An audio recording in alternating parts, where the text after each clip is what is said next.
There is no such thing as an illegitimate child. Only illegitimate parents, you heard me.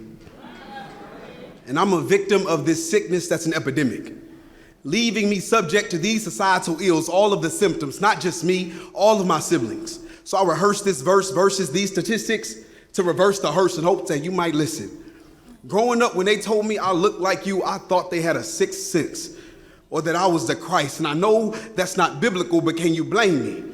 I mean, we both bear the image of the invisible. I looked more like that door you left open than you.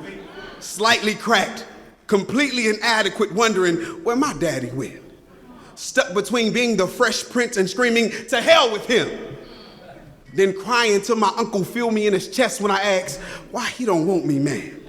Because back when they used to pray for a man-child. Now I find myself praying for a childish man. To me, father is figment. Father and farther were synonyms. It's like the more I inquired, the more he seemed inconsiderate. The more I wrote, the more he seemed illiterate, acting as if I'm the problem when he was the irritant. You left me to poverty. I remember when my mother would sleep on the curb and her leg became my pillow. So I nicknamed her Resourceful, because now I know that children come with more hidden fees than Sprint. But oh well, yeah, life isn't fair. But since you bid farewell, the end came welfare. Although you didn't care about our well-being, we were being well cared for. Between the government assistance and the government insisting, the dilemma wasn't between child support and food stamps. Those would have never been sufficient, merely extensions of your existence. It was your presence, not your present, that was missing. You left me physically and emotionally unhealthy. You treated me like a New Year's resolution gym membership.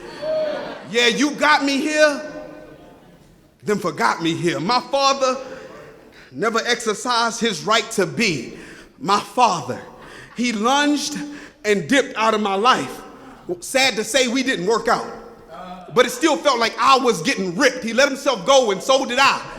And he hasn't worked on his abs since. I was valued as chore, not core, so I remained a torn soul. Tore so deep, you could see the SOS palpitations all in Morse code. So full of shame, I was out of shape, yet still hardwired to chase after him. So I hop on a treadmill to catch up, thinking I'm getting myself right, self-righteously deceiving myself to believing that I'm actually working on my cardio, because I'm 1,000% sure I'm better than he ever will be.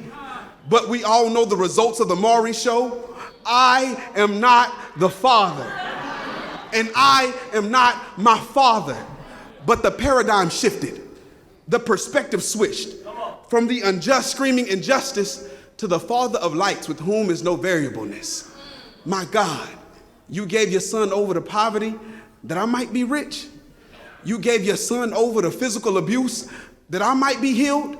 Rejected a man of sorrows that my joy might be filled, so I can forgive him because of what Christ did. I'll work out my own soul salvation because Abba was cross-fit. When my father stepped, it wasn't no stepfather in, so if you're a good daddy, understand you're just a shadow of him. Now I no longer have to cry out due to his outcry of Eli, Eli, lama sabachthani.